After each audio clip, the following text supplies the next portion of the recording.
It's nearing the end of May, New Zealand Music Month, and so in fashionably late style I've decided to make a list in video form about 10 albums by Aotearoa artists that I think you should listen to. Even right now we have musicians from New Zealand, whether they're currently here or not, rising up or are in full bloom right now. Of course we have our lords and Kimbras, are absolutely deserving to be hailed as New Zealand icons, even though a lot of people pretend that they're too cool for them. Even after this month, whether you're Kiwi or not, find some artists that you like, explore the discographies, listen to and buy their music, buy their merch, see them live, support artists and their art. It's always just a good feeling. Shout out to Wax Chattels. We have peeps running the game right now, like our Lady Hawks, our Phaser Dazers, Aldous Hardings, Phoenix Foundations, Yukon Eras, 660s, Jess B's, our Kings, and even some members in cult indie favourites like Superorganism or Unknown Mortal Orchestra. That isn't even beginning to scroll the big list of New Zealand artists that are popular and or worth your time. These 10 albums here I've picked because I feel like they do have some sort of cultural significance to New Zealand, or maybe they're just really good albums that I think have a lot of staying power. So instead of being a grumpy buzzkill and complaining about Jacinda Ardern curating her own list of favourite New Zealand music, just join in and celebrate some of the best that this nation has birthed. This isn't an exclusive list, and these aren't the only essential albums. These are just personal picks, I guess. Kicking off this list is Herbs with What's Be Happen. Living within dragons and demons, if you think it's sin. One of the country's biggest and most essential songs, aside from Tūtira Mai and the Mad Butcher theme, is Slice of Heaven by Dave Dobbyn and Herbs. A song written for the Foot Rot Flat soundtrack, an animated movie about cartoon dogs or something. But it's a song itself that has made itself a staple in New Zealand culture, as well as primary school assemblies all across the country. While we will certainly see Dobbyn later on in this video, I want to highlight Herbs, the Pacific reggae band that backed Dobbyn up on his biggest song, and on a lesser known note, released one of the most culturally important yet underappreciated albums in New Zealand history. I say that because at the time of release, which was 1981, we'd just come out of the 70s and we're heading into the 80s. Don't worry, that's not the main point. I know that's really obvious. And involving New Zealand around this time were big political and social movements like Ngā Tamatoa, the protests against South African apartheid during the Springbok tour, and even the cover on this album is a picture of the occupation of Bastion Point. Land rights struggles were continuing too, and Herbs, being a band with Tongan, Samoan, Māori and Cook Islander members, had fierce statements to make about the huge injustices going on at the time, especially while Muldoon was Prime Minister. Many people will have heard of Herbs as a band, even know of them as a reggae band, but they may not quite realise how strongly political their music was. And this album is an opportunity to hear that while soaking up some exceptional reggae music. But speaking of exceptional reggae, at number 2 I've got to give a shout out to Fat Freddy's Drop, based on a true story. I got the wandering name.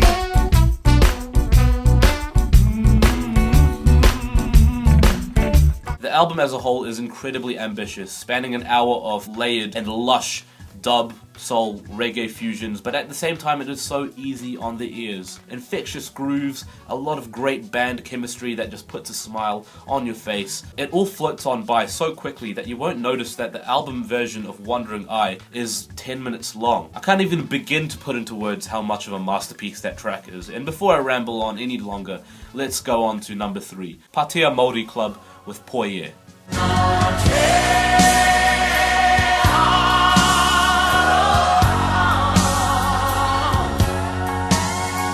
Bouncing off of songs that are infamous in New Zealand, Patea was on a whole nother level.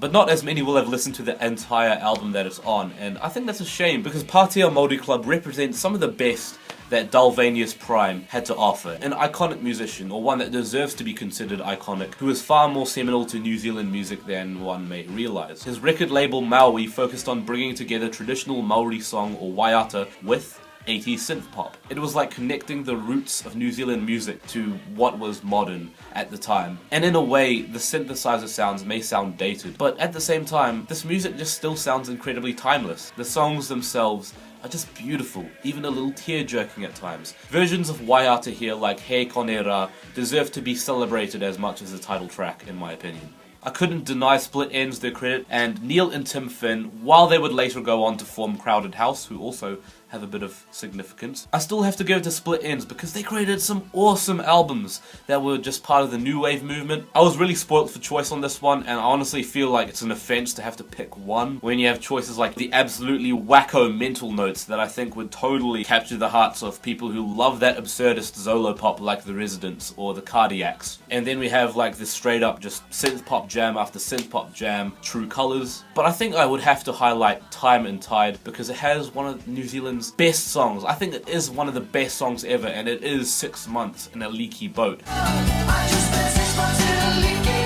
boat. 6 months in a leaky boat.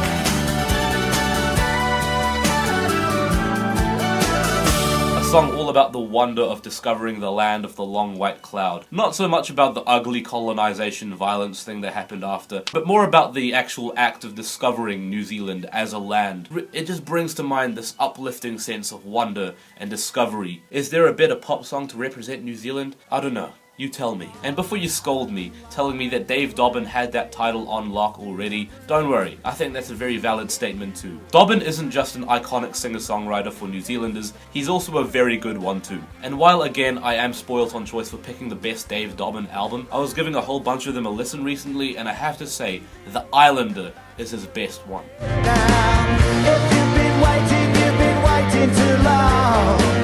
Just when you thought you could go on forever. It is filled with some of the most passionate, heartstring-pulling, best-written songs that he has penned. You have songs like Waiting, Blind Man's Bend, Beside You. Ugh!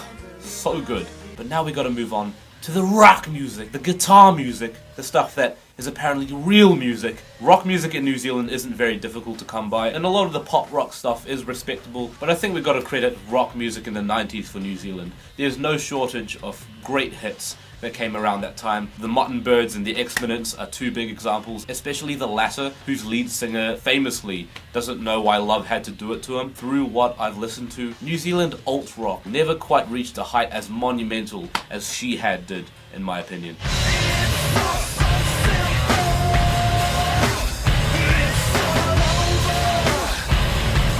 The album Killjoy has the grit of alternative metal and even a little tinge of industrial metal too. And as a result, Shihad were able to churn out these big, meaty riffs with these aggressive venting of grievances. All stuff you expect from a good 90s grunge album, sure, but Shihad were killing it. They were really killing it. Of course, America was wriggling with these intense grunge acts, and this was little young New Zealand stepping up to the plate, except they didn't sound as little or young as they usually do. They actually sounded huge and ready to bite, which I absolutely love. At number 7 though, related to one of the previously mentioned bands, the Muttonbirds, is the Front Lawns, a short-lived project from the same members as the Muttonbirds, but with music a little looser, tipsier, not taking itself as seriously, leaping from style to style and yet still sounding cohesive in its own right because of the general demeanour it pulls off. How you doing? I haven't seen you for how you doing?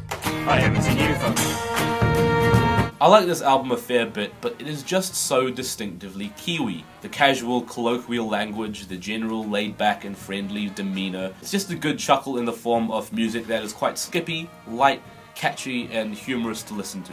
I think around now in this video we have to get around to New Zealand hip-hop and R&B, which in this country has had an interesting fusion with and influence from reggae. Acts like 3 The Hard Way are a sure show of that, but if I were to pinpoint a highlight of New Zealand hip-hop, I've got to point out Shehu, Navigator. Share the information, spread it like butter, polyunsaturated. How my people make it from Babylon, we escape it. Humility be the key, back and eat it when. I don't know how many people remember Shehu, which is a bit of a shame, considering he promised us in his hit song that he'd never fade away on us. But this album is big, with a GE. Shehu has had a hand in New Zealand music since the 90s as a member of funk group Super Groove, but in my opinion his solo work in the late 90s and the early 2000s absolutely shows how much of a creative force he is as a producer and writer. The Navigator is amazingly produced, with the acoustic twangs on Catch One and the otherworldly bounty sampling on songs like The Abyss, over the top of these crispy,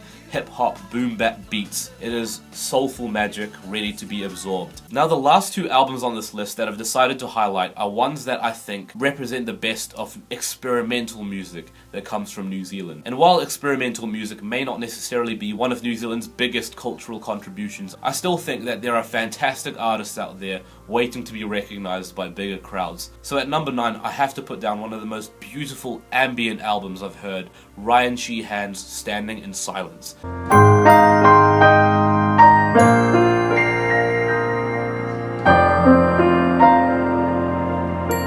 Rhian Sheehan stepping up to the plate, creating these beautiful, tranquil, textured soundscapes, perfect for background music if you want to study, but perfect for focused listening where you actually want to hear all the little textures and sounds that Sheehan is putting into place. And at number 10, I really wanted to shoehorn in like an album from the Dead Sea or Skeptics, especially the Dead Sea. I almost found it a crime to leave him out of this list, considering how much Bruce Russell did for Dunedin sound and droney noise rock. But if I had to give the spotlight to any experimental musical artist from New Zealand, it would have to be Campbell Neal, who to me is one of New Zealand's most enigmatic and important experimental artists, working with drones, stretched out tracks, weirdly fitted together textures that don't sound like they should work together but they somehow do, to make these overwhelming and sensory overload type soundscapes. My pick is from his project Birchville Cat Motel, and it's called Beautiful Speck Triumph.